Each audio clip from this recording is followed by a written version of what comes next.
perfect time to tell the jacket story. You told it a few times on the show, but tell us the jacket story with you and Dre and the Latino homies.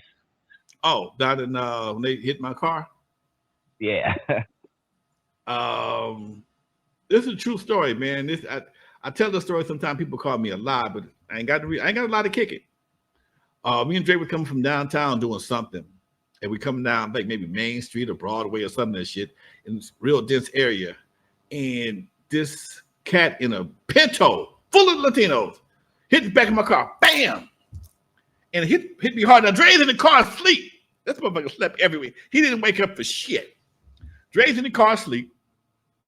I get out. I'm talking 2 tons of shit. I look under my car. The BMW 635, look at the back of it.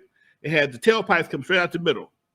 Well, up under the car, the tailpipe is kind of suspended, but it's held up by 2 big rubber bands, big ass rubber bands. And when they hit my car, they bent the pipe and broke the rubber bands. Now my pipe is dragging on the ground. And I'm talking 2 tons of shit. Yes, I was that dude back there. Motherfucker, it's about 9 motherfuckers in a Pinto. Okay, got to be 9 motherfuckers, all in the front seat. I was pissed off. So I'm talking all this shit. I didn't realize that there was a group of Latinos in front of this laundromat just in that squat, that squat, that jailhouse squat, just watching my ass.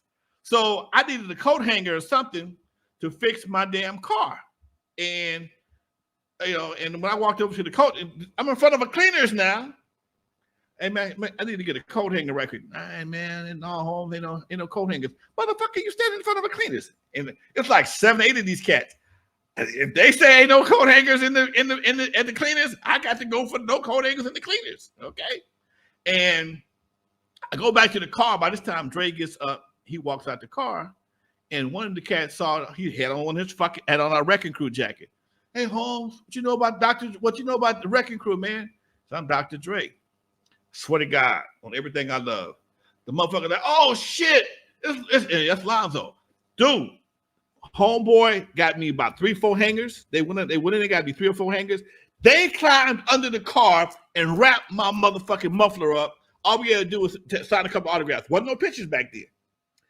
Signed a couple autographs. Everybody was cool. That kept me from getting my ass whooped. They got my car home. True story. Damn, dude. Love that story. Damn, yeah, man. Somebody said N.W.A. truly not without Alonzo. I mean, you told your story tonight. You know what I'm saying? You rebuttal, but unfortunately, there's probably 10,000 other AI. I think it's a losing battle is what I'm saying, Lonzo, but you got to just keep telling your story because eventually somebody will come to it. Fun fighting them goddamn what's Back to the Future motherfuckers. Alonzo must not have had a record to work on. That's why he didn't get Dre out of prison. Oh, yeah, this motherfucker's like R2D2. Get the fuck out of here, okay? C3PO, whatever your name is, get the fuck out of here. And that, again, that shit had so much inflection, man. I mean, when you listen to that shit has so much inflection. You can feel the digital venom in this motherfucker, okay? You can feel the digital venom. Like, he's just really mad at me. But, dude, you don't know me. You're not even human. And I realized as I listened to more of it, it took me a second to realize what was happening. Because you could tell by sometimes they can't pronounce certain names like Suge. They call it Shug. Shug. Oh, this motherfucker. They called Michel'le Michelle. Michel'le was a singer. Yeah. And the whole thing came about. I saw the tagline on this thing is they were trying to say that there's a double standard for Dre versus Diddy. I ain't getting into the debate. That ain't my business, but they was trying to say because Diddy getting canceled, Dre getting a Star of the Walk of Fame, and allegedly he's done some shit that people may have got them canceled. But that's why I just want to hear what they had to say. And I'm in this shit. What the fuck? And it's kind of frustrating. That's all. Because no matter what you do, I'm always the bad guy, but everybody else the goddamn hero. Damn it, I had a Captain Sable whole jacket on too. Let's end it with one more question before we wrap it up. Funky Thing Production says, Lonzo, Do you think Dre's longevity as being the best hip hop producer comes from him having serious knowledge of R&B music from the 60s and 70s? Definitely. Most of the stuff that we did in the very beginning was original creations that we thought were similar to Kraftwerk, Soul Sonic Force. But when we finally jumped on Turn Off the Lights and did a recreation of a 70s hit, that became the new format. And without that framework, you don't have the same, you don't have Doggy Style, you don't have the Chronic, you don't have none of that shit. Because all that stuff was based around the framework of older R&B records that had been reproduced, fattened up. Because Dre didn't sample a lot. He didn't sample. He'd hire musicians to come in and actually redo the songs, and he would loop that kind of shit. That's how you got Doggy Style. That's how you got with the G thing. All that stuff, all that stuff is a recreation of a real musical time, which was the 70s. All right, I have a personal question for you. One last one, and then we'll wrap it up. But all right, this is coming from me. Did you ever smash a chick while playing one of your songs in the background? Don't lie. Actually, no. Actually, no. Come on, horny computer. Computer.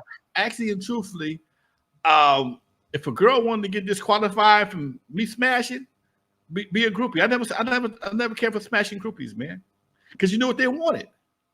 They just wanted to be groupies. I mean, man, I ain't gonna lie and say I didn't smash none. I knocked one of them down or whatever. But once you realize they were just a groupie, I'm cool. But on the other hand, shit, my teammates, first thing they did, check out my new shit. Okay, that was the calling card. That wasn't my calling card. I'm weird. I do different shit. I don't, hey, what can I tell you? That's why I'm still doing what I'm doing today. Damn, and you toured with some big acts. So I guess they would you is it fair to say that World Class Wrecking Crew got the leftovers of the cameos and the whoever you guys were performing with the opening? You know what I mean? Really, man, because we were more accessible. The guys disappeared. They disappeared after the show. Okay, they were a little bit older. They were a lot more experienced. So they had their own set of groupies. They didn't, they wasn't picking up. A lot of them wasn't picking up no new groupies, on the road or whatever. Some of these cats was even married. So, everybody was up for grabs, man. It was just a free for all. Damn, the 80s, man. Sounds like such a good time. All we had was syphilis and gonorrhea. Shit, a shot and 2 weeks off. You back in business? Come on, man. That shit was 3 AIDS. Forget about it. Dude, when the AIDS came around, I remember I had a record I was working for a friend of mine called Doggy Style. And when Magic Johnson announced he had AIDS. HIV, thank you. It was the end of all sexual records for about a month. Guys paid me good money to promote this record. KGLH came looking for me to play the record. And they found me on that Monday. And the next day, Magic Johnson announced he was HIV positive. Shit. Everything sexual got pulled off the radio for a minute. Just enough time to kill the project. Damn, Lonzo. Now you can talk about your pussy being pink and your booty hole being brown, and they'll play it on morning radio. You know what, dude? When I think about that shit, and the cancel culture is such a selective culture, okay?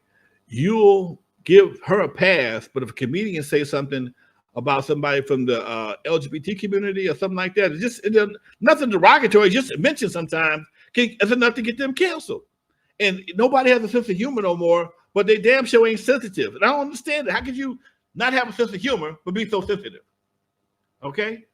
You can allow certain things like your girl, color the pussy, color the asshole. But if somebody says something remotely, Dave Chappelle say something remotely, possibility, slightly off color, he in trouble.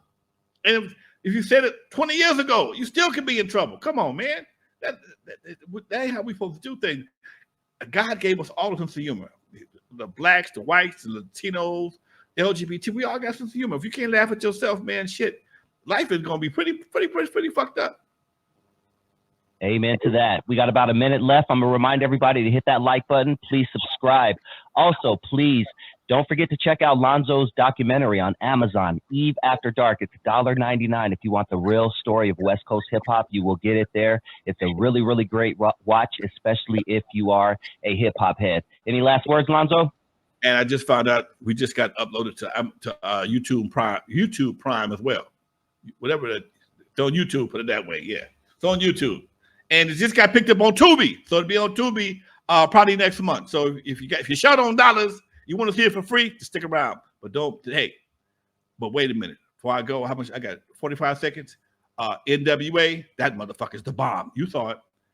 We got to go, folks. Great. We got to go. All right, folks. Like I always say, I forgot my shit. From the one that never heard of me. You never heard of me. I'm the first one to put Dr. Dre in surgery, stuck Ice Cube in the freezer until he got cold on the Eve After Dark 50-yard line Super Bowl. In the movie Straight Outta Compton, they played me like a hater of rap. Don't believe that Hollywood bullshit because it was all cap. My history goes deeper than you will ever know.